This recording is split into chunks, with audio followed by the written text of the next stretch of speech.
Okay, let's talk about Nigeria's industrial sector and what you call disruptive technology. Technology is now the driving force of everything on the planet, as simple as the telephone and everything you do, from boiling water for making tea and coffee for breakfast.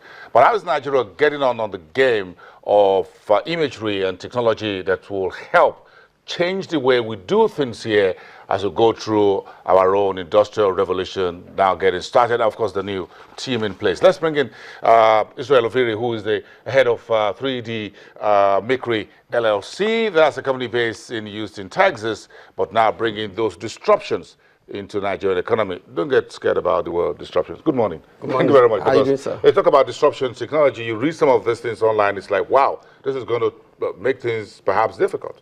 Should we get scared about disruptive technology? I don't think we should get scared. I think we should just get set. And the only way to get set is to start preparing for the disruption that's coming up right now. I can tell you what's going on in the world. We are in the 3D printing space. It's a new technology, and what it's bringing to the world is that it's going to change the way we live, the way we create, the way we produce, the way and where stuff are produced, essentially. For a country that is just stepping into the deep end of industrial production, we're still doing a little bit compared to the US, for example, to China, to other developed countries. So if we look at the industrial sector for Nigeria, this high end of disruptive technology, how does it come into space in a country like Nigeria, where we're just getting started, then you come in to disrupt what we're doing? No, we are not coming to disrupt what you're doing. Essentially, what we are trying to do is to get Nigerians enlightened. We want the government to get set. We also want the people to get set. Because what 3D technology is coming to do is to enhance and help our manufacturing, our industrial, and our service sector. Right now, it will shock you to know that 3D printing technology application is still at the deception stage. It hasn't gotten to the disruption stage, I can tell you now for free, because immediately we were able to leave the subtractive manufacturing, and we are now moving to additive manufacturing.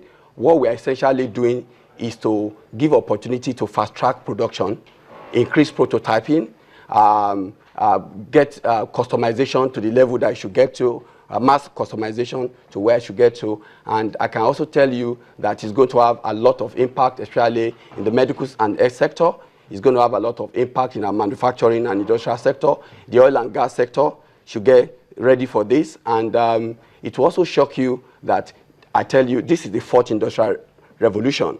Africa missed out in the first industrial revolution, which is the steam engine. We missed out in the second, which is the Henry Ford T1 car. We also missed out in the computer. We've missed out, but we are getting gradually into it. But I think this fourth industrial revolution in 3D technology, we should not miss out, because that is what we should be getting set for. And the only way to get set for that is to begin to enlighten our people on what 3D imaging, 3D scanning, 3D design is able to do. Because right now, there is virtually nothing you cannot produce.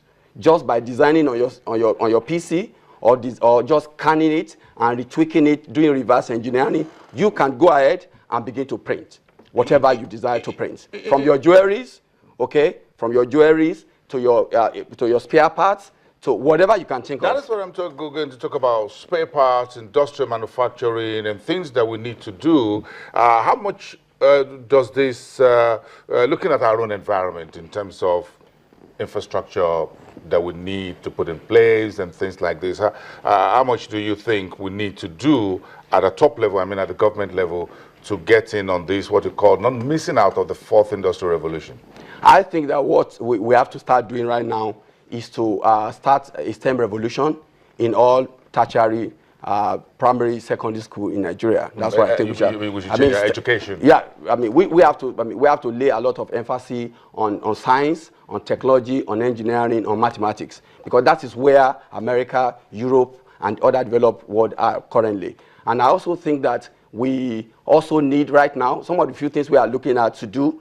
within the space of the next 1 or 2 years is to see how we work with the educational sector in Nigeria to create 3D printing technology laboratories in some of the institutions. Probably we'll start with some few pilot projects, and then from there, our kids, you can imagine a 2-year-old boy, or I mean, sorry, you can imagine a 4, 5, 6, 7, 8, 10-year-old pupil in secondary school designing the cover for the mother's smartphone, and it's printed. Imagine a woman in the house going ahead now to design a cake, and then that same cake, we can get the cake printed. Begin to imagine possibilities. Imagine when you need a jewelry. You saw somebody using it, we can get it scanned, and then we can get it printed. You don't like that jewelry, we can retweak it and change the design of that same jewelry and get it printed. Now, imagine our refineries where we are right now. Interestingly, while I was active in the local market here, I noticed that our refineries have not been working. Most of our vessels, oil rigs, and the rest of them have spare part problems. Can this disruptive technology this is what Nigeria needs right now, because what it's going to do for us is that it's now possible. I mean, you know, most of our refineries were built in the 70s and the 60s. So most of those parts are not available anymore because they are no longer produced. So if you order for it, it's going to take you 6-7 months to get it out. So what you begin to do is for government and the private sector to come together and embrace 3D printing technology as the technology that we can use to begin to disrupt, not just disrupt, to enhance and bring abundance. Perhaps my apologies for using the word disruptive. All right. Thank you very much. I'm sure this is a conversation we'll have more. For Nigerians will be very interested in getting us a new refinery. Perhaps you're the one building the next one for Thank us. you. Appreciate it. Thank you very much. Thank you. Israel Oviri, Thank you. of 3D Makery, talking about high-end disruptive technology. Okay, let's leave everything at that today for Thursday, the 12th of November. I am Bosin Mafai. Well, thank you very much for watching, everyone. I'll see you tomorrow at the same time. Business Incorporated is at 1:30 local time. Stick around for that during your lunchtime. We'll see you then. Do have a great day.